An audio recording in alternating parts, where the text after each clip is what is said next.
Hello, नमस्कार। Electric charges and fields, chapter class 12, जिसमें हम आपको साथ में बोर्ड के साथ साथ सीबीएसई, आईसीएसई, स्टेट बोर्ड के साथ साथ नीट और जेई के प्रॉब्लम्स को भी उस लेवल पर लेकर के चल रहे हैं। इसके चौथे लेक्चर में आपका हार्दिक स्वागत है। आपको अंदाजा हो गया होगा कि इलेक्ट्रिक चार्जेस एंड फील्ड्स में हमारा चौथा लेक्चर बन रहा है 50-50 मिनट का। इसका मतलब हम डिटेल में लेकर चल रहे हैं कि आप 10+2 कंप्लीट करते ही नीट और जेई के लिए पूरी तरह कंफर्टेबल हो। एक्स्ट्रा आपको थोड़ा सा एफर्ट करना पड़े। आज जो हम आपसे बात करेंगे उसमें पहला टॉपिक होगा चार्जिंग बाई इंडक्शन, प्रेरण द्वारा आवेशन। प्रेरण द्वारा आवेशन मतलब जैसे कहते हैं प्रेरणा के द्वारा कोई कुछ बन गया। तो यहाँ पर किसी चार्ज बॉडी, किसी आवेशित वस्तु के को हम समीप ले जाएंगे नॉन चार्ज बॉडी के, और उस चार्ज बॉडी आवेशित वस्तु के प्रेरणा से वो गैर आवेशित वस्तु नॉन चार्ज बॉडी चार्ज हो जाए। इसीलिए प्रेरणा के ही तर्ज पर इसको प्रेरण कहते हैं, इंडक्शन कहते हैं। इंड्यूस किया, फला ने हमको इंड्यूस किया तो फिर हम ये चीज करने लग गए, अच्छा कर गए। तो चार्जिंग बाय इंडक्शन यानी कि प्रेरणा के द्वारा, इंडक्शन के द्वारा इंड्यूस करके कोई चार्ज बॉडी होगी, वो गैर चार्ज बॉडी को इंड्यूस करके, प्रेरित करके उसको चार्ज करेगी। ये चार्जिंग बाय इंडक्शन, इसको कवर करेंगे। फिर न्यूमेरिकल समझेंगे कि बोर्ड्स के सीबीएसई, आईसीएसई, स्टेट बोर्ड के साथ साथ नीट और जेई में पूछे, और फिर हम कूलम्स लॉ पर आएंगे। तो पहला टॉपिक हमारा है यही, charging by induction. Charging by induction,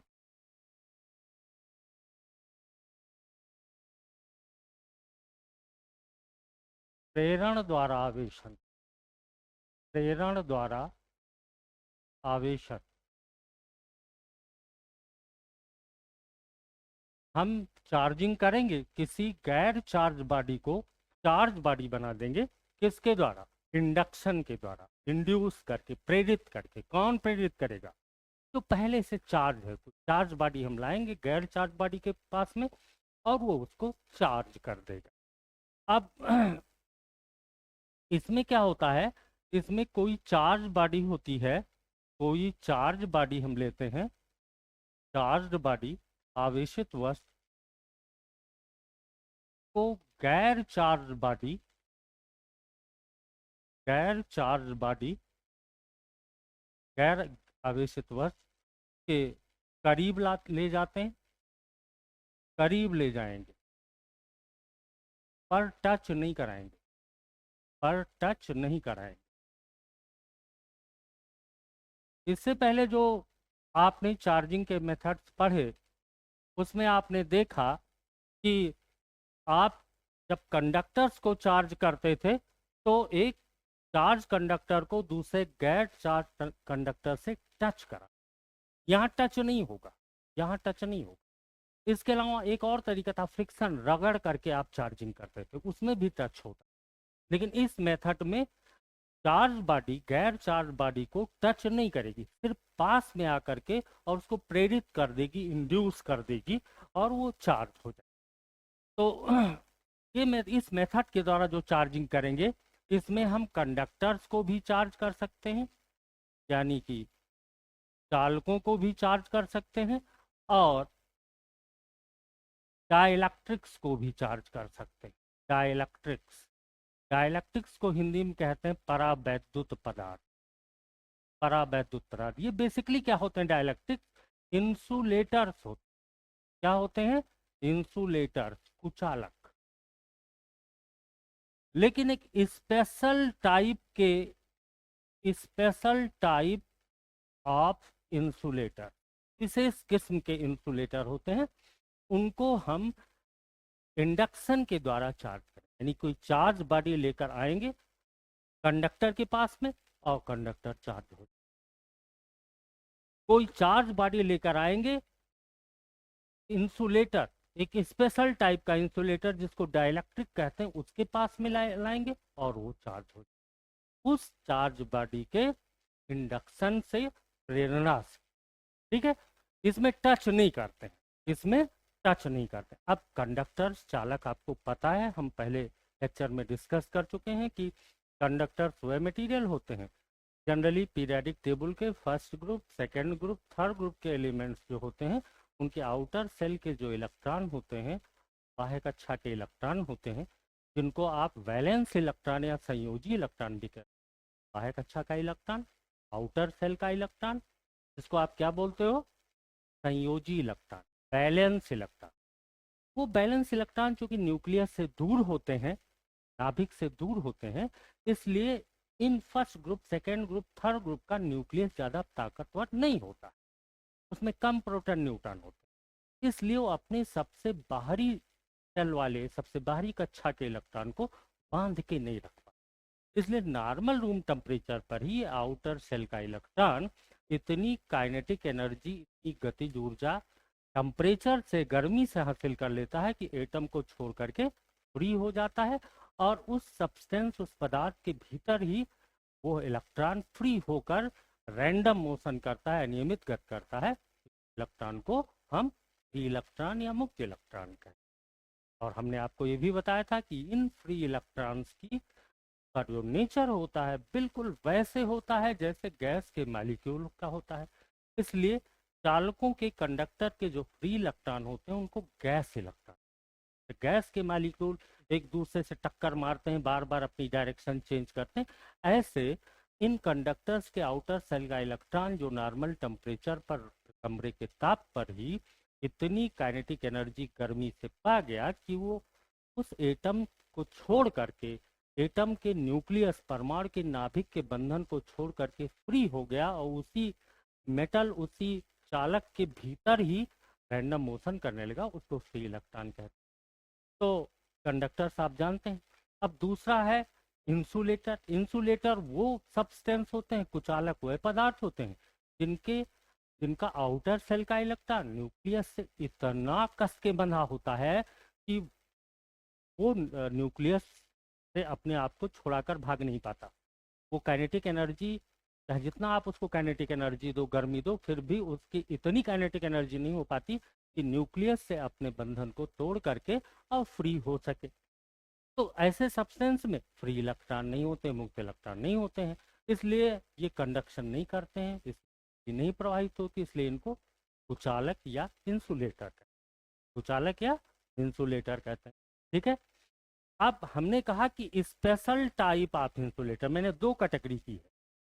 charging by induction यानी प्रेरण द्वारा जो चार्जिंग करी जाएगी वो दो चीजों का किया जा सकता है। एक तो कंडक्टर्स का, जिसके बारे में अभी बात हुई कि जिनमें इलेक्ट्रॉन्स अवेलेबल होते हैं, मुक्त इलेक्ट्रॉन मौजूद होते हैं, जिससे विद्युत धारा, इलेक्ट्रिक करंट फ्लो होती है, हो सकती है। और दूसरा किस्म का डाइलेक्ट्रिक, डाइलेक्ट्रिक को परावैद्युत कहते हैं, जैसे रुई, मोम, वैक्स, कॉटन, वाटर, एयर, ये सब क्या है? डाइलेक्ट्रिक है, सब कुचालक, इंसुलेटर है। लेकिन सारे इंसुलेटर डाइलेक्ट्रिक नहीं होते, सारे इंसुलेटर, सारे कुचालक डाइलेक्ट्रिक नहीं होते, कुछ एक इंसुलेटर ही डाइलेक्ट्रिक होते। इसलिए यहाँ पर लिखा गया डाइलेक्ट्रिक, बताया गया कि ये स्पेशल टाइप ऑफ इंसुलेटर, कुचालकों की एक स्पेशल कैटेगरी होती है जिसको डाइलेक्ट्रिक है, उनको भी इंडक्शन के द्वारा चार्ज किया जा सकता। अब आपके दिमाग में एक सवाल होगा कि डाइलेक्ट्रिक दो किस्म के, इंसुलेटर दो किस्म के, कुचालक दो किस्म के, एक डाइलेक्ट्रिक्स, डाइलेक्ट्रिक्स यानी परावैद्युत, और दूसरे नॉर्मल इंसुलेटर, सामान्य कुचालक, सामान्य कुचालक। अब इन दोनों में फर्क जानने की आपकी इच्छा होगी कि भाई जब डाइलेक्ट्रिक कुचालक ही है तो फिर उसको खाली कुचालक इंसुलेटर ही क्यों नहीं कहते हैं? इसलिए नहीं कहते हैं क्योंकि ये इंसुलेटर की एक स्पेशल कैटेगरी, सारे इंसुलेटर डाइलेक्ट्रिक नहीं होते। अब फर्क क्या है? हमने कहा कि इंसुलेटर को दो कैटेगरी में बांट लो, एक जो डाइलेक्ट्रिक है और एक नॉर्मल इंसुलेटर, सामान्य कुचालक। तो फर्क क्या है? अब जरा देखिए, एक दिन पीछे के लेक्चर्स में मैंने आपको कहा था कि अगर कोई चीज अनचार्ज है, यानी उस पर उदासीन है, न्यूट्रल है, कोई चार्ज नहीं है, ना प्लस चार्ज है ना माइनस चार्ज है, तो इसका मतलब हुआ कि उस ऑब्जेक्ट में जितना प्लस चार्ज है उतना ही, इसलिए वो न्यूट्रल है, इसलिए उदासीन है, इसीलिए वो गैर आवेशी, नॉन चार्ज है। चार्ज जो न्यूट्रल है, उदासीन है, उसमें भी चार्ज है, लेकिन चार्ज कितना है? जितना प्लस है उसमें चार्ज, ठीक उतना ही माइनस चार्ज, इसलिए वो क्या है? न्यूट्रल है। जितना वो, इसलिए क्या है? वो न्यूट्रल है। अब डाइलेक्ट्रिक क्या होते हैं? न्यूट्रल ही होते हैं। डाइलेक्ट्रिक क्या होते हैं? न्यूट्रल ही होते हैं। अब न्यूट्रल के लिए उदासीन होने के लिए, विद्युत उदासीन होने के लिए हमने दो कंडीशन बताई थी, टू कंडीशन। क्या क्या कंडीशंस बताई थी? कोई सिस्टम न्यूट्रल तब होगा जब नंबर एक, उस सिस्टम में, उस वस्तु में, उस वस्तु में जितना पॉजिटिव चार्ज हो, जितना पॉजिटिव चार्ज हो उतना ही निगेटिव चार्ज हो, उतना ही निगेटिव चार्ज हो। ये तो पहली कंडीशन हुई बेटा। लेकिन किसी सिस्टम में जितना पॉजिटिव चार्ज है, अगर उतना ही निगेटिव चार्ज होगा तो जरूरी नहीं कि वो न्यूट्रल हो, उदासीन हो। दूसरी शर्त का भी फॉलो होना जरूरी है कि उस सिस्टम, उस वस्तु के पॉजिटिव चार्जेस का सेंटर, धनावेशों का केंद्र, पॉजिटिव चार्जेज का सेंटर ठीक उसी पॉइंट पर पड़े, ठीक उसी पॉइंट पर, उसी बिंदु पर पड़े जहां उस सिस्टम के निगेटिव चार्जेस का सेंटर पड़ता हो, निगेटिव चार्जेस का सेंटर पड़ता हो, केंद्र पड़ता हो, पड़ता हो। दो कंडीशन जरूरी है। कोई सिस्टम अगर विद्युत उदासीन है, इलेक्ट्रिकली न्यूट्रल है, तो दो कंडीशन होना जरूरी।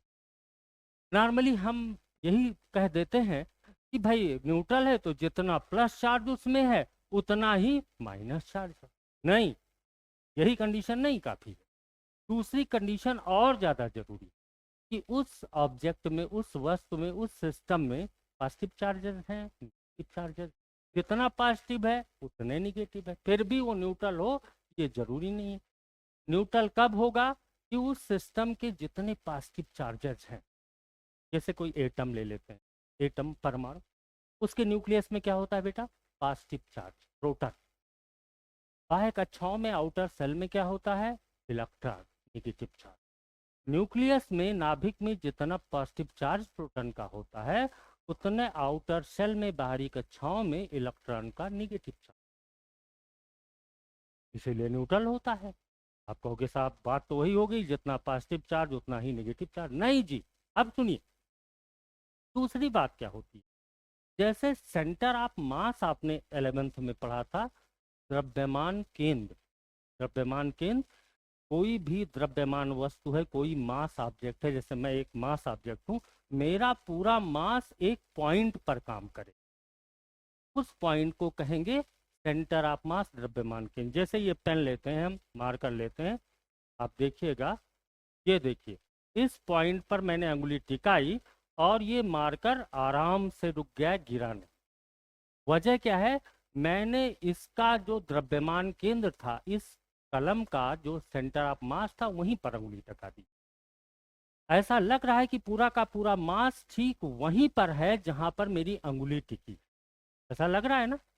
अब देखिए, मैं थोड़ा सा इधर कर देता हूँ, ये द्रव्यमान केंद्र, सेंटर ऑफ मास है, वहां मैंने अंगुली टिका रखी है और ये पेन रुका। क्यों रुका है? क्योंकि पूरा पूरा मास ठीक पेन का उसी जगह पर है जहां पर मैंने नीचे अंगुली टिका। देखो मैं थोड़ा सा खिसका देता हूँ, ये देखो गिर गया। सेंटर ऑफ मास द्रव्यमान केंद्र से खिसका दिया तो गिर गया। तो किसी भी ऑब्जेक्ट का टोटल मास जिस पॉइंट पर काम करता है उसको सेंटर ऑफ मास, द्रव्यमान केंद्र कहते हैं। ऐसे कोई चार्ज बॉडी है, आवेशित वस्तु में बहुत सारे plus plus plus plus charges हैं या minus minus minus minus charges हैं।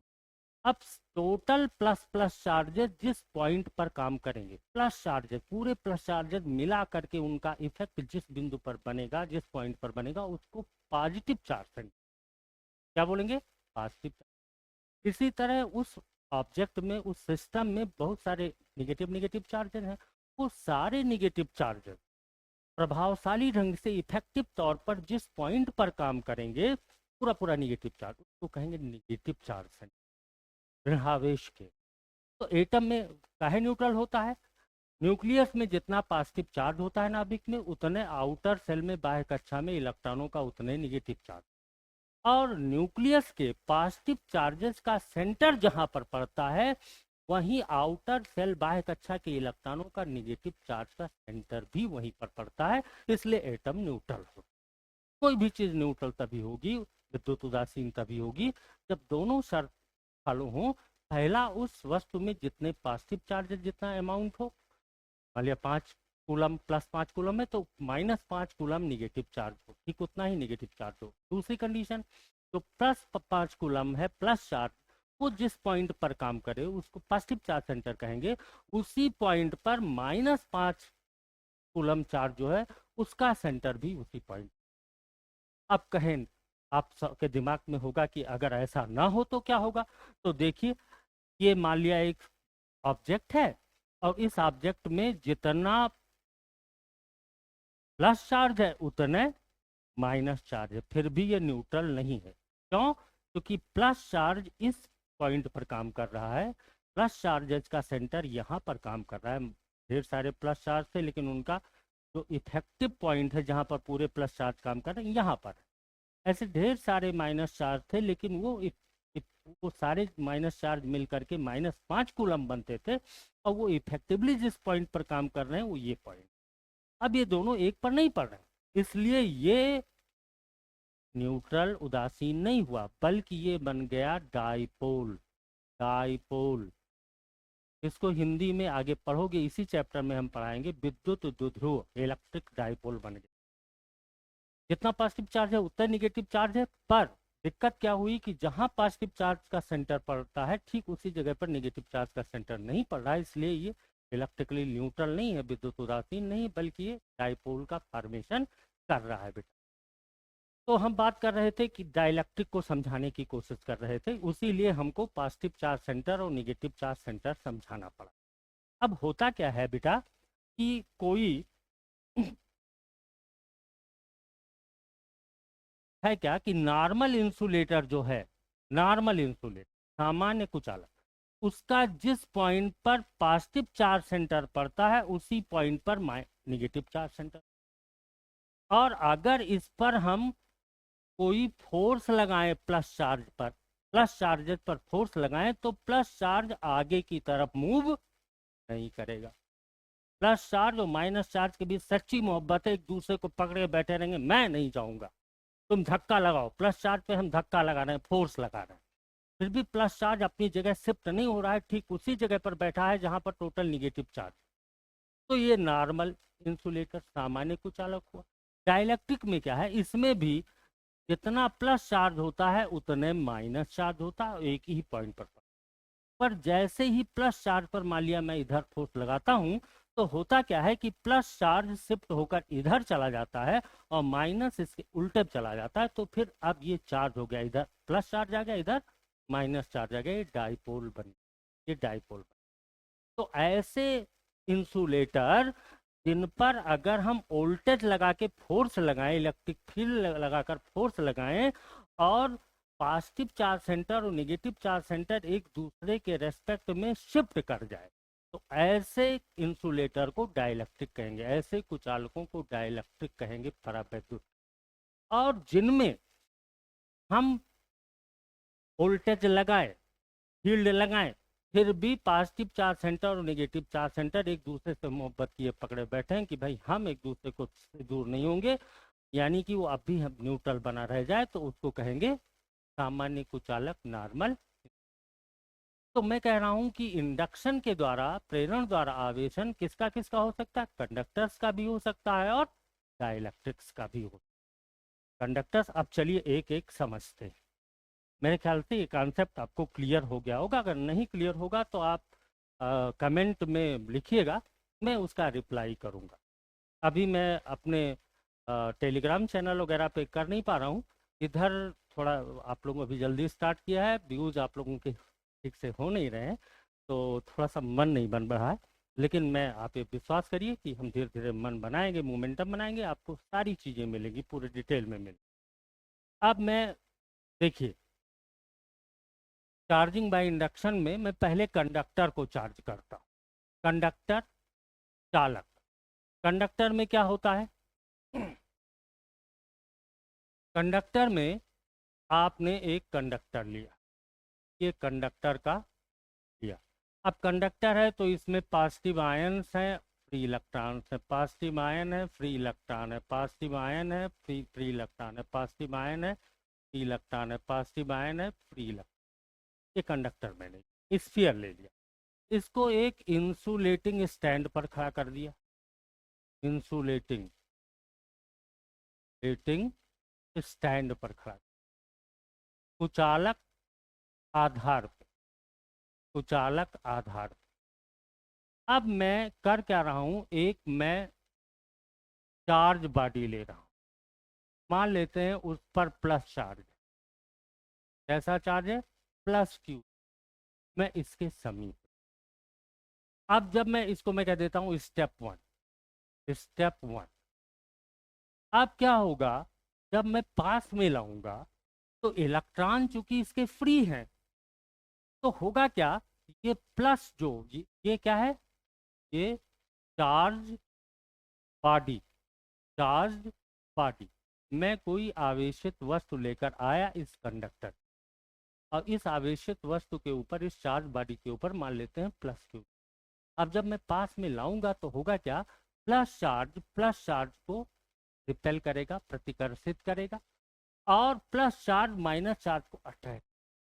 तो ये जो फ्री इलेक्ट्रॉन है, जो फ्री है मूव करने के लिए, ये अट्रैक्ट हो जाए, इलेक्ट्रॉन अट्रैक्ट हो जाएंगे। तो देखो क्या सिचुएशन बनेगी।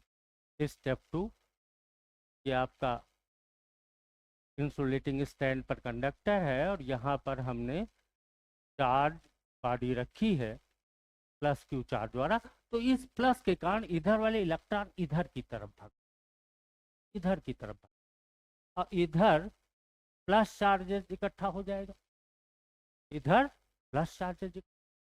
ठीक। अब मैं स्टेप थ्री करता हूँ, स्टेप थ्री करता हूँ। स्टेप थ्री में मैं क्या कर रहा हूँ बेटा, मैं इसी कंडक्टर को, जो इंसुलेटिंग स्टैंड पर खड़ा है, इधर मैं चार्जिंग ऑब्जेक्ट लिया हूं जिस पर चार्ज है प्लस क्यू। इसने क्या किया, इसने इलेक्ट्रॉन को अपनी तरफ खींच लिया और प्लस चार्जेस इधर हो। अब मैं इधर इसको ग्राउंड कर देता, जमीन से जोड़ देता। ये जो प्लस वाला एंड है, भाई इलेक्ट्रॉन इधर की तरफ खींच गए, इस प्लस ने इलेक्ट्रॉन को, फ्री इलेक्ट्रॉन थे इधर की तरफ खींच गए थे, तो इधर पॉजिटिव। अब मैं क्या कर रहा हूं, अब मैं इधर एक तार जोड़ दे रहा हूं। अब जब मैंने तार जोड़ दिया, जमीन से ग्राउंडिंग कर दिया, ग्राउंडिंग, तो ग्राउंडिंग करने पर होगा क्या कि पृथ्वी इलेक्ट्रॉनों का अनंत स्रोत होता है, तो इधर से इलेक्ट्रॉन जाएंगे और इलेक्ट्रॉन इस प्लस चार्ज को क्या करेंगे, खा जाएंगे। तो अगले स्टेप में, स्टेप फोर में क्या होगा कि इस पर इधर माइनस चार्ज ज्यों का त्यों बना है, और इधर के इलेक्ट्रॉन आकर के प्लस को खत्म कर, प्लस को खत्म कर, प्लस को खत्म कर। अभी मैं ये चार्जिंग ऑब्जेक्ट लिया। अगले स्टेप में, स्टेप फाइव में, मैं इस चार्जिंग ऑब्जेक्ट को हटा लेता हूं। इस चार्जिंग ऑब्जेक्ट को जब हटा लूंगा तो भाई जो इलेक्ट्रॉन्स हैं जो एक्स्ट्रा हो गए थे, वो इलेक्ट्रॉन इसके पूरे सरफेस पर एक जैसे डिस्ट्रीब्यूट। जरा इसको यूं समझें कि ये लवर है, ये बिलवेड है, प्रेमी प्रेमिका प्लस प्रेमी माइनस प्रेमिका प्लस प्रेमी माइनस प्रेमिका प्लस प्रेमी प्लस प्रेमी। अब एक दूसरा प्रेमी आ गया जो ज्यादा पैसे वाला है, ज्यादा ताकतवर है, ज्यादा अट्रैक्टिव है। उसने क्या किया, उसको जब देखा माइनस ने, प्रेमिकाओं ने देखा, उसने देखा कि भाई ज्यादा इसके पास माल है, तो ये सब भगाई इधर की तरफ, इससे मिलने के लिए इधर की तरफ। तो ये सब इधर की तरफ भाग गई और ये प्रेमी बेचारा जो कहते हो इधर रह गया। ये खींचे हुए है इनको सब प्रेमिकाओं को।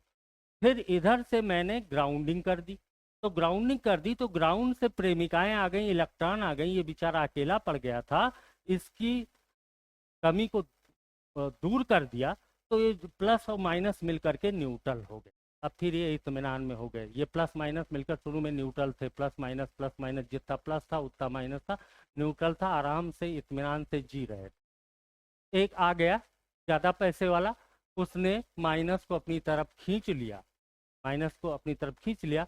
अब ये बेचारे सिंगल रह गए। अब जब सिंगल रह गए तो फिर ऊपर वाले ने जमीन से इंतजाम किया और प्रेमिकाएं आ गईं और फिर ये न्यूट्रल हो गए, इत्मीनान में हो गए। अब फिर मैंने हटा लिया, प्रेमी चला गया, दुबई चला गया। अब प्रेमी दुबई चला गया तो ये जो बाहर वाला प्रेमी दुबई चला गया, तो अंदर के जो प्रेमी थे उनको तो मिल गई प्रेमिकाएं, तो इत्मीनान से अंदर रह रहे हैं, प्लस माइनस उनकी तो जरूरत पूरी हो गई। और ये जो प्रेमिकाएं थी जो देख करके, मौका देख करके भागी थी, अब वो लाचार हो गई, तो अब उनको अंदर तो जगह नहीं, इसलिए खाली सरफेस पर डिस्ट्रीब्यूट हो जाएंगी। तो ये हुआ कंडक्टर का चार्जिंग। कंडक्टर का चार्जिंग इंडक्शन के थ्रू, प्रेरण के द्वारा। किसकी प्रेरणा? इसके पास माल ज्यादा था, इसने प्रेरणा दिखाया, प्लस चार्ज की प्रेरणा के कारण माइनस इंड्यूस होकर के नजदीक आ गया और प्लस बेचारा इधर तनहा रह गया। लेकिन ऊपर वाले ने सुनी उसकी और जमीन से प्रेमिकाएं आ गईं और ये फिर न्यूट्रल हो गया। और फिर स्थिति आई कि उसका तो घर बस गया था, तो ये जो प्रेमिकाएं बची, अब उनको एक्सेप्ट करने वाला कोई नहीं, तो खाली सरफेस पर ये चार्ज हो जाए। आप देखिए सर, इस दौरान यहाँ से कोई चार्ज, यहाँ से कोई चार्ज आया है क्या इस कंडक्टर में? चाहे इस स्टेप में देखें, चाहे स्टेप 2 में देखें, चाहे स्टेप 3 में, चाहे स्टेप 4, चाहे स्टेप 5, क्या इस चार्ज बॉडी से कोई चार्ज इसमें आया है? चार्ज बॉडी से इसमें, इस कंडक्टर में कोई चार्ज आया है ना जी। यानी इंडक्शन मेथड में कोई चार्ज ट्रांसफर नहीं होता है। इंडक्शन मेथड में कोई चार्ज ट्रांसफर नहीं होता, समझ रहे? इंडक्शन मेथड में कोई चार्ज ट्रांसफर नहीं होता है। और जो चार्जिंग ऑब्जेक्ट था उसने अपना कोई चार्ज लूज नहीं किया, ने अपना कोई चार्ज लूज नहीं किया। तो हो गया कंडक्टर्स की चार्जिंग इंडक्शन के थ्रू। ठीक, अब होगा क्या इसमें? इसमें इस पर कितना प्लस क्यू, कितना चार्ज था? Plus Q. अब इस पर ठीक कितना चार्ज आएगा? Minus Q. प्रेमी के बराबर प्रेमिकाएं दौड़ के आई थी, तो प्लस क्यू था, तो माइनस क्यू चार्ज आ गया।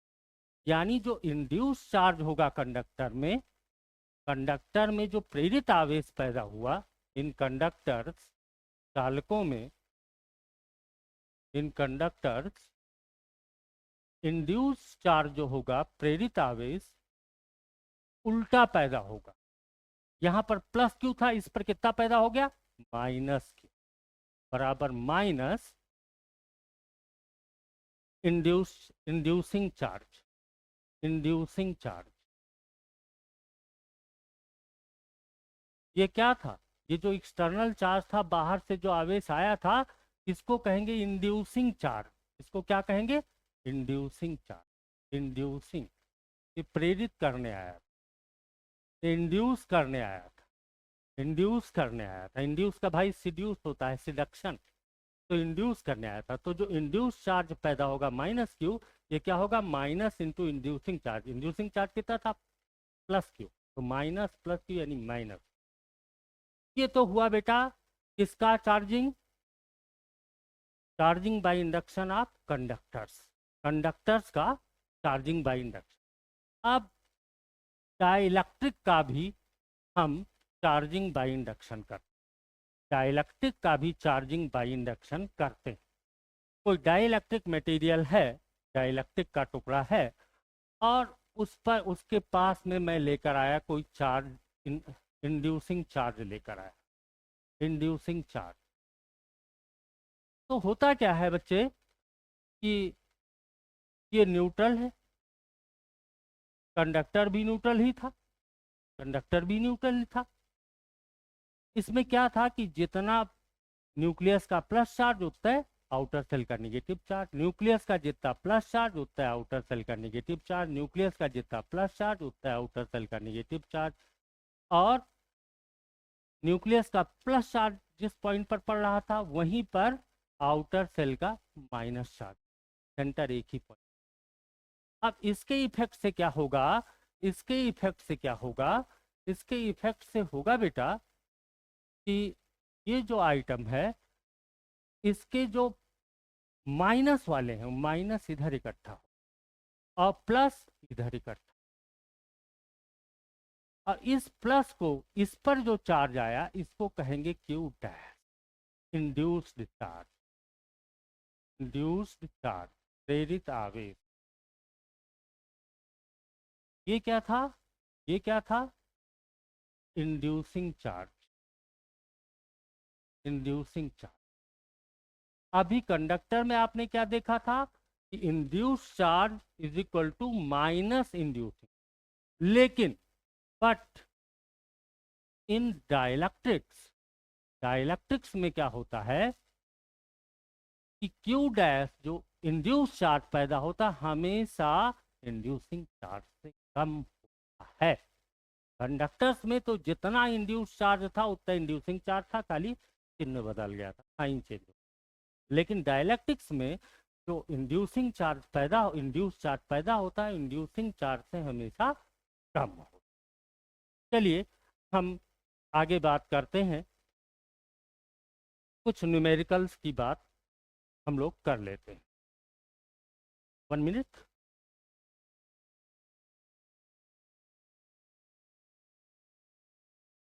Okay, let's see few numericals. ये पहला पॉइंट मैंने कवर किया, अब फ्यू न्यूमेरिकल्स देखते हैं तो बोर्ड के साथ साथ नीट वगैरह में पूछा जाता है। हम एक क्वेश्चन लिखते हैं, बड़ा सिंपल सा क्वेश्चन, ऐसे क्वेश्चन पूछा जाता है नीट वगैरह में। Which of the following is correct, is correct, कौन सा इसमें से correct. Number A, if a body have positive charge, किसी बॉडी के ऊपर क्या कितना चार्ज है, positive charge, then shortage of electron, electron. B,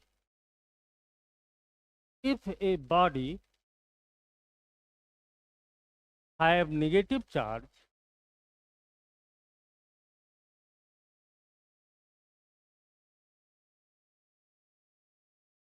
then excess of electron. C,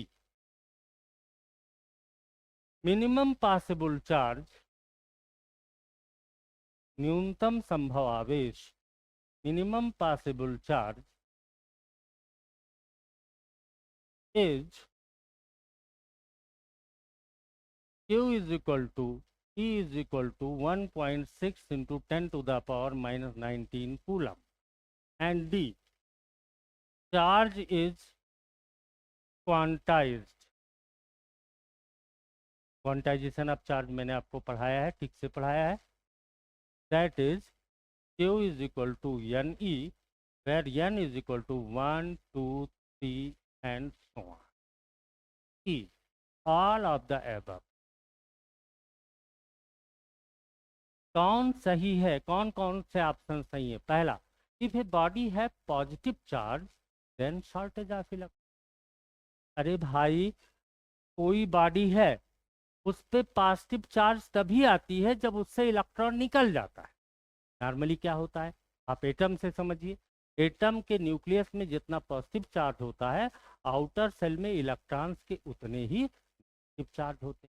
ठीक है, इसलिए वो न्यूट्रल होता है। न्यूक्लियस में जितना पॉजिटिव चार्ज होता है एटम के, उतने आउटर सेल में इलेक्ट्रॉन के नेगेटिव चार्ज होते हैं। अब एक इलेक्ट्रॉन निकल जाए, तो एक इलेक्ट्रॉन अगर निकल गया, एक इलेक्ट्रॉन की शॉर्टेज हो गई, तो न्यूक्लियस में तो प्लस चार्ज पहले इतने ही है, लेकिन बाहरी सेल्स में, बाहरी कक्षाओं में निगेटिव चार्ज कम हो गया। तो निगेटिव चार्ज जब बाहरी कक्षाओं में कम हो गया, तो कुल मिलाकर चार्ज क्या हो गया, पॉजिटिव की निगेटिव, पॉजिटिव हो गया। क्योंकि इससे पहले जितना पॉजिटिव न्यूक्लियस में था, उतने बाहर इलेक्ट्रॉन का निगेटिव था। अब इलेक्ट्रॉन एक कम हो गया, यानी एक निगेटिव कम हो गया, तो नेट चार्ज पूरे एटम पर क्या हो गया, पॉजिटिव हो गया। कि पॉजिटिव ज्यादा है, न्यूक्लियस में पॉजिटिव जो का क्यों बना हुआ है, निगेटिव घटा है ना, एक इलेक्ट्रॉन निकल गया। तो कहीं से अगर इलेक्ट्रॉन निकल जाता है, यानी इलेक्ट्रॉन की शॉर्टेज हो जाती, कमी हो जाती है, तो पॉजिटिव चार्ज होता है। वही कह रहा है, ये बॉडी है पॉजिटिव चार्ज, अगर किसी बॉडी पर पॉजिटिव चार्ज है, देन शॉर्टेज ऑफ इलेक्ट्रॉन, तो उसमें इलेक्ट्रॉन कम हो गया है। सही है ना, बिल्कुल सही है। If a body have negative charge, किसी बॉडी पर निगेटिव चार्ज है, then excess of electron, excess माने ज्यादा इलेक्ट्रॉन, तो वही उसी तरीके से समझिए, एटम में न्यूक्लियस में जितना पॉजिटिव चार्ज होता है नाभिक में, उतने आउटर सेल में, बाह्य कक्षा में, उतने इलेक्ट्रॉन का नेगेटिव चार्ज होता है, और न्यूट्रल होता है एटम। अब अगर बाहर से एक इलेक्ट्रॉन एक्स्ट्रा आ जाए बाहरी कक्षा में, आउटर सेल में, तो क्या होगा, आउटर सेल में निगेटिव चार्ज अब न्यूक्लियस में, नाभिक में पॉजिटिव चार्ज के मुकाबले ज्यादा हो गया, तो कुल मिलाकर चार्ज अब उस एटम पर क्या हो जाएगा, यानी अगर इलेक्ट्रॉन एक्सेस हो गया, अतिरिक्त हो गया, तो निगेटिव चार्ज हो जाए। तो ये भी सही, if a body have negative charge then excess of electron, बिल्कुल सही है। मिनिमम पॉसिबल चार्जेस, जो मिनिमम प्रैक्टिकली पॉसिबल चार्ज होता है वो कितना होता है, इलेक्ट्रॉन का चार्ज, इलेक्ट्रॉन की चार्ज, भी सही है। चार्ज इज क्वांटाइज्ड, क्यू बराबर एनी, किसी भी सिस्टम का चार्ज क्वांटाइज, पूरा क्वांटाइजेशन बताएं, भी सही है। ऑल ऑफ दैट, तो क्या होगा आंसर, पर के सभी सही। चलिए अगला हम क्वेश्चन देखते हैं।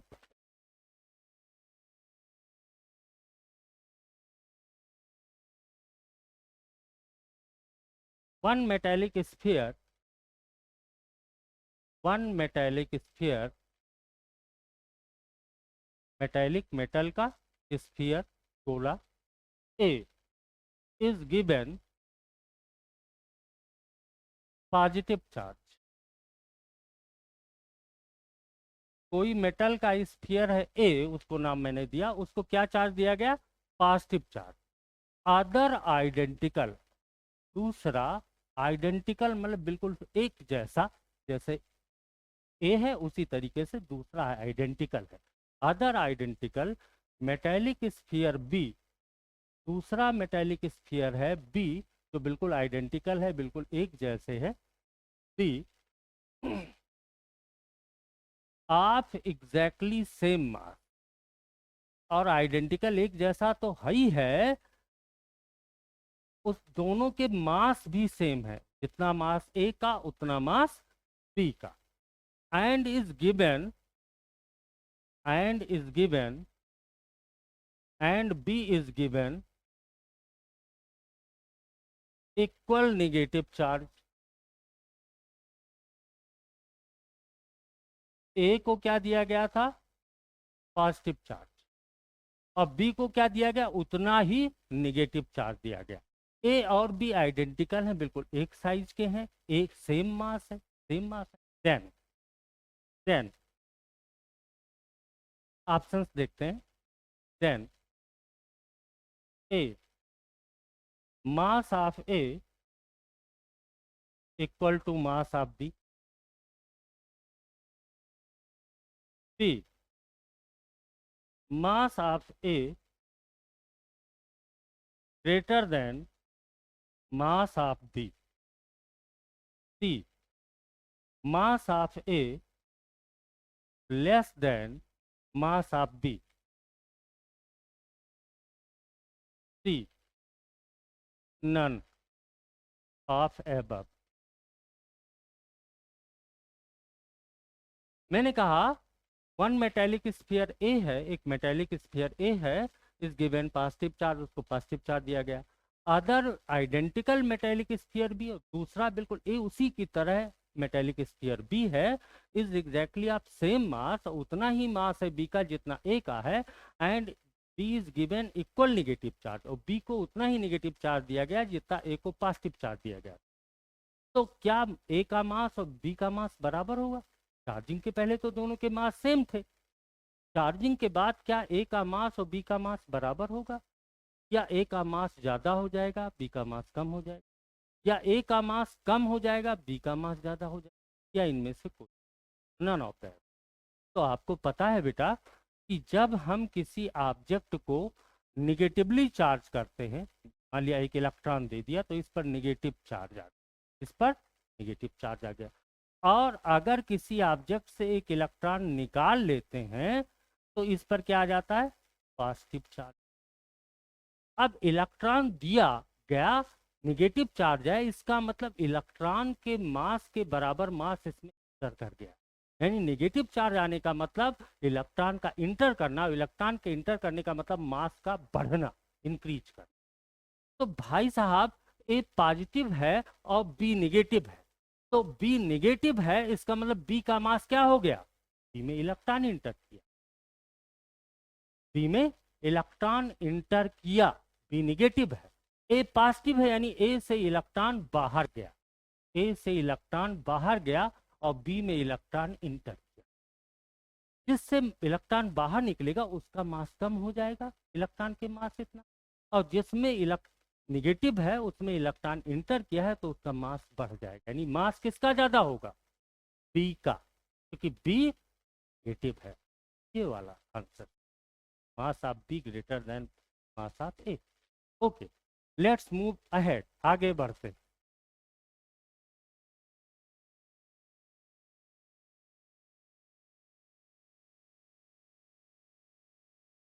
क्वेश्चन लिखते हैं, छोटे छोटे क्वेश्चन, और यही आपके कॉन्सेप्ट को बिल्ड करते हैं।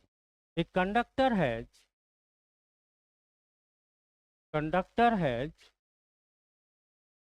Plus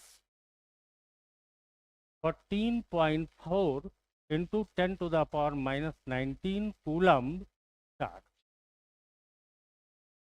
charge full stop. कैसा चार्ज है? पॉजिटिव चार्ज है। पॉजिटिव चार्ज कब होता है? जब इलेक्ट्रॉन निकल जाता है बाहर, जब इलेक्ट्रॉन निकल जाता है। नेगेटिव चार्ज कब आता है? जब इलेक्ट्रॉन उसमें इंटर कर जाता है, तो नेगेटिव चार्ज होता है। तो इलेक्ट्रॉन अगर निकल गया तो positive charge.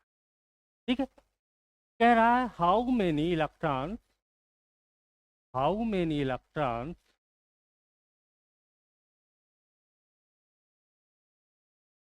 have left the conductor, have left the conductor। कितने इलेक्ट्रॉन बाहर निकल गए? बाहर निकलने पर पॉजिटिव चार्ज आता है, इलेक्ट्रॉन इंटर कर जाता है, नेगेटिव चार्ज। यहाँ प्लस है, इसका मतलब इलेक्ट्रॉन बाहर निकले। कह रहा हाउ मेनी इलेक्ट्रॉन, कितने इलेक्ट्रॉन निकले? तो फार्मूला आपको बताया था, Q इज इक्वल टू, यानी Q की जगह पर कितना? 14.4 into 10 to the power minus 19, and E की वैल्यू कितनी होती? 1.6 into 10 to the power minus 19, minus 19 coulomb, coulomb cut गया, N is equal to 40.4 upon 1.6। कितना आएगा? आप कैलकुलेट कर लीजिए। चलिए, अब हम लास्ट पे आते हैं, कूलम्स लॉ। कूलम्स लॉ मैंने आपको बताया था कि दो चार्ज ऑब्जेक्ट के बीच में फोर्स लगता है, दो आवेशित कण हैं उनके बीच में फोर्स लगता है। कौन सा फोर्स लगता है? इलेक्ट्रोस्टैटिक फोर्स, विद्युत स्थैतिक बल। सेम चार्जेज, अगर एक जैसे चार्ज हैं, प्लस प्लस है तो रिपल्सन लगेगा, प्रतिकर्षण होगा। माइनस माइनस है, सेम है तो रिपल्सन लगेगा। अपोजिट चार्जेज है, एक प्लस है एक माइनस है, तो अट्रैक्शन, आकर्षण। इसके पीछे वजह मैंने बताई। क्या वजह बताई थी? उम्मीद है आपको याद होगा। न्यूट्रल स्टेट में जब कोई ऑब्जेक्ट होता है, न्यूट्रल, उदासीन, न्यूट्रल कब होता है? तब होगा उस वस्तु में, उस ऑब्जेक्ट में जितना प्लस है उतना ही माइनस है। और प्लस चार्ज का सेंटर और माइनस चार्ज का सेंटर एक ही पॉइंट पर पड़ रहा है तो न्यूट्रल होगा। न्यूट्रल होने के लिए दो कंडीशन, क्या क्या कंडीशन? उस ऑब्जेक्ट में जितना प्लस चार्ज है उतना माइनस चार्ज है, पहली कंडीशन। दूसरी कंडीशन, प्लस चार्जेस जिस सेंटर पर काम कर रहे हैं वहीं पर निगेटिव चार्जेस के सेंटर भी उसी पॉइंट पर काम कर रहा है। ये न्यूट्रल की शर्त हुई। अब कोई चीज जब न्यूट्रल होता है बेटा तो होता क्या है कि वो स्टेबल होता है। क्या होता है? स्टेबल, मजबूत होता है, अस्थाई होता है। इसीलिए आप देखिए ना, आप अपना घर किससे बनाओगे? कच्चे ईंटे से कि पक्के ईंटे से? आप कहोगे कच्चे ईंटे से, पक्के ईंटे से क्यों बनाएंगे, टूट जाएगा घर। नेचर ने देखिए किससे बनाया है? न्यूट्रल एटम से नेचर बना है। न्यूट्रल एटम मिलकर मॉलिक्यूल बने हैं, फिर और स्ट्रक्चर बनते गए हैं, मॉलिक्यूल से कंपाउंड बने हैं। ठीक। नेचर ने किसको चुना अपने को बिल्ड करने के लिए? Neutral atom. क्यों? क्योंकि न्यूट्रल आइटम्स जो होती हैं वो स्टेबल होती हैं, और जब कोई चीज चार्ज हो जाता है, आवेशित हो जाता है, तो वो अनस्टेबल होता है, अनस्टेबल। जैसे एक एच एटम की बात करें तो एच एटम में आपको पता है कि न्यूक्लियस में एक प्रोटॉन होता है, एक प्रोटॉन, और आउटर सेल में एक इलेक्ट्रॉन रिवॉल्यूशन करता है? ये एच एटम है, ये न्यूट्रल है, ये स्टेबल है, ये स्टेबल है। अब मैं आउटर सेल के इलेक्ट्रॉन को निकाल दूं, आउटर सेल के इलेक्ट्रॉन को निकाल दूं, ये इलेक्ट्रॉन निकल के अलग चला, तो अब ये बन गया H प्लस, H प्लस। अब ये अनस्टेबल हो जाता है, अनस्टेबल हो जाता है। आपको पता है कि जैसे H प्लस बनता है ये अनस्टेबल हो जाता है, और ये फिर कोशिश करता है किसी तरीके से फिर से न्यूट्रल हो जाए, यानी किसी तरीके से फिर से जो इलेक्ट्रॉन इसको छोड़ के चला गया है, कोई इलेक्ट्रॉन इसके पास आए, फिर ये न्यूट्रल हो जाए। इसलिए केमिकल रिएक्शन करता है, बहुत ही वोल्टाइल हो जाता है, और ये बहुत ही जल्दी केमिकल रिएक्शन की टेंडेंसी रखता है। किस लिए? क्योंकि ये न्यूट्रलिटी हासिल करना चाहता है, ये न्यूट्रलिटी हासिल करना चाहता है। तो आप ऑक्टेट स्ट्रक्चर आप पढ़ते हो ना, ऑक्टेट बनाना चाहते हैं एटम्स एक दूसरे से बाउंड होकर के, वो स्टेबल होने के लिए बनाना चाहते हैं, स्टेबल होने के, इसीलिए केमिकल रिएक्शन होता है। आपके केमिस्ट्री के टीचर ने आपको बताया। तो कोई भी फोर्स क्यों लगता है, इलेक्ट्रोस्टैटिक फोर्स क्यों लगता है?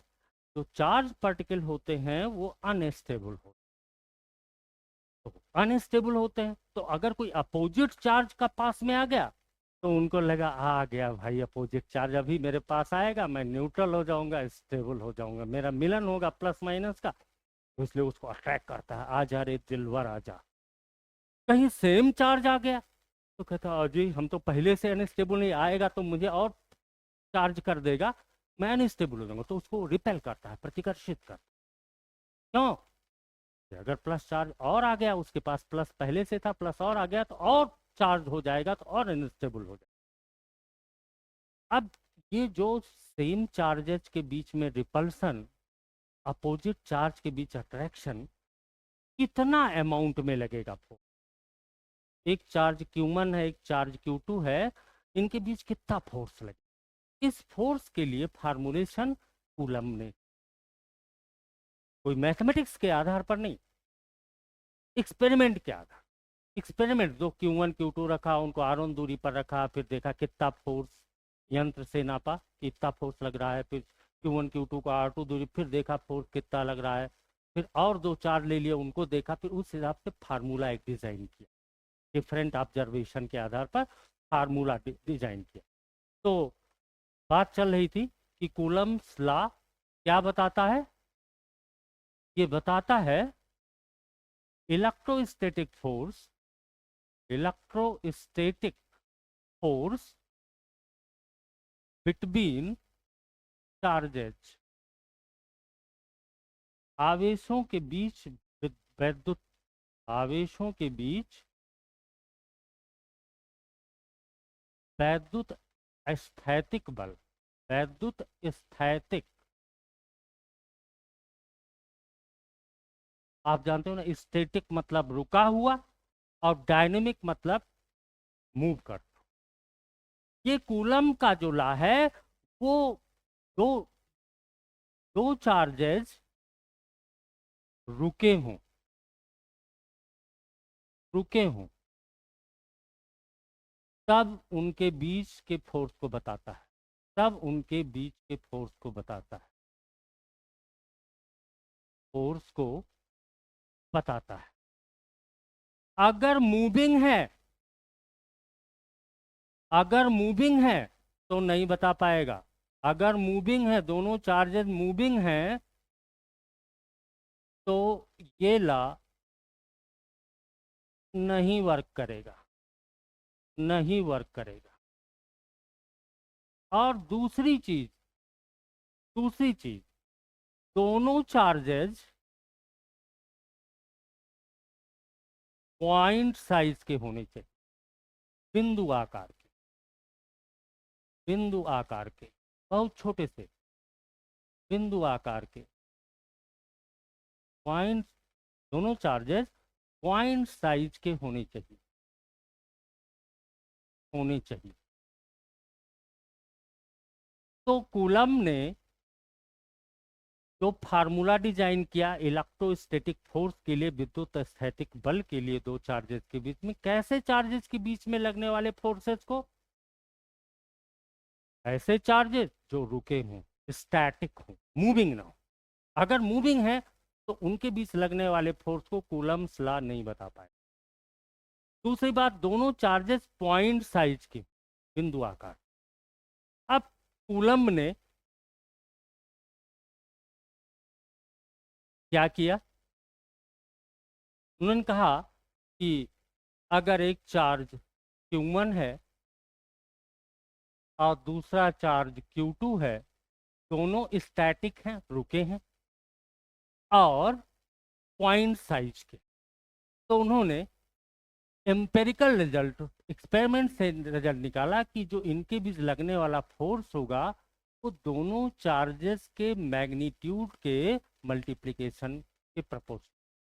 पहले चार्ज कितना है, दूसरा चार्ज कितना है, उनका मल्टीप्लिकेशन कितना, उसी के प्रपोर्शनल। और दूसरा रिजल्ट इन्होंने देखा कि जो फोर्स होगा वो वन प्रोपोर्शनल टू 1/r², यानी कि जो बीच का डिस्टेंस है उसके रेसिप्रोकल का स्क्वायर, इनवर्स, इनवर्स का स्क्वायर, इसलिए इसको इनवर्स स्क्वायर, देखो इनवर्स में 1/r, inverse, inverse square force भी कहते हैं। कूलम्स फोर्स को इनवर्स स्क्वायर फोर्स भी कहते हैं। अब इन दोनों को मिला के अगर लिखें तो यह प्रोपोर्शनल टू Q1 Q2/r²।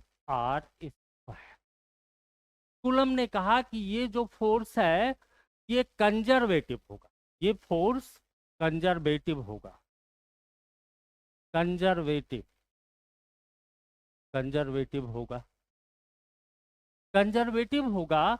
मतलब कि पहला वाला चार्ज दूसरे चार्ज पर जितना फोर्स लगाएगा, दूसरा वाला चार्ज उतना ही फोर्स पहले पर लगेगा। ये पहला चार्ज है 1, ये दूसरा चार्ज है 2। अब पहले पर जो फोर्स लगेगा हम कह रहे हैं F1, किसके कारण लग रहा है, 2 के कारण, F1 2 फोर्स ऑन 1, Q1 पर लगने वाला, किसके कारण लग रहा है, Q2 के कारण, 2 के F1। ऐसे Q2 पर फोर्स जो लगेगा उसको मैंने कह दिया F2, किसके कारण लग रहा है, चार्ज 1 के कारण, Q1 के कारण, F2। ये दोनों इक्वल होंगे, ये दोनों इक्वल होंगे, लेकिन इनके डायरेक्शन उल्टे होंगे, इनके डायरेक्शन उल्टे, यानी एक्शन रिएक्शन सा बिहेव होगा। कंजर्वेटिव फोर्सेस में एक्शन रिएक्शन काम कर। अब ऐसा नहीं है कि बड़ा सा है, मान लिया पहला वाला खूब बड़ा सा है, Q1 खूब बड़ा सा और Q2 छोटा है, तो भी जितने फोर्स से पहला वाला चार्ज पर दूसरा वाला फोर्स लगाएगा उतना ही फोर्स दूसरा पर पहले वाला लगाएगा, चाहे एक बड़ा हो चाहे छोटा हो। यानी ये फोर्स म्यूचुअल फोर्स है, म्यूचुअल, म्यूचुअल फोर्स। म्यूचुअल माने आपसदारी का होता नहीं कि हमारा आपका म्यूचुअल मसला है, तो ये म्यूचुअल फोर्स होता है। ऐसे ग्रेविटेशनल फोर्स भी म्यूचुअल फोर्स था।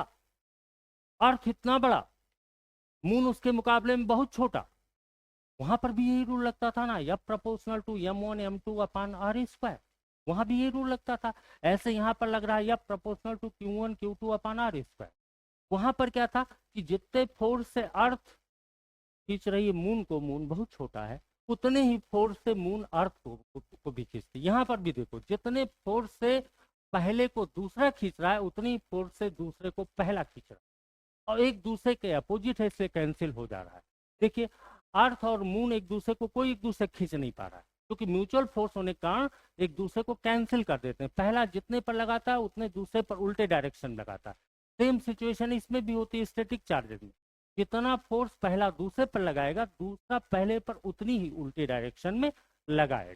ठीक है। तो अगर वेक्टर फॉर्म में, अगर स्केलर फॉर्म में बात करें, तो स्केलर फॉर्म में तो होगा, स्केलर फॉर्म में कि पहले पर जितना फोर्स दूसरे ने लगाया उतने फोर्स दूसरे ने पहले पर लगाया। लेकिन वेक्टर फॉर्म में, क्योंकि वेक्टर में डायरेक्शन भी आ जाती है, और डायरेक्शन एक दूसरे के उल्टा है, ये इधर खींच रहा है तो ये इधर खींच रहा है, अपोजिट। इसलिए F12 is equal to minus F21 vector form में अगर बात करें, वेक्टर फॉर्म में अगर बात करें। अब इस कूलम्स लॉ वाले पोर्शन को हम कल के लेक्चर में, अब लेक्चर्स रेगुलर आएंगी, कारण मैं थोड़ा बीमार था, मैंने कम्युनिटी पोस्ट भी डाली थी, और अब मैं आज जा करके 1 वीक लग गया और बिल्कुल ओके होने में। इसलिए मैं फिर भी आई एम सॉरी कि मैं आपको वीडियो 34 लेक्चर नहीं दे पाया था, आज दे रहा हूँ। और अभी बिल्कुल ओके नहीं हूँ, लेकिन हाँ काफ़ी ठीक हूँ, कल तक ऊपर वाले ने चाहा तो बिल्कुल ठीक हो जाऊँगा। तो कल इसके आगे कूलम्स लॉ को डिस्कस करूँगा, ग्रेविटेशन से कंपेयर करूँगा, फिर इलेक्ट्रिक फील्ड की इंटेंसिटी पर आऊँगा कल ही। ओके, तो let's meet tomorrow. Happy learning, thank you.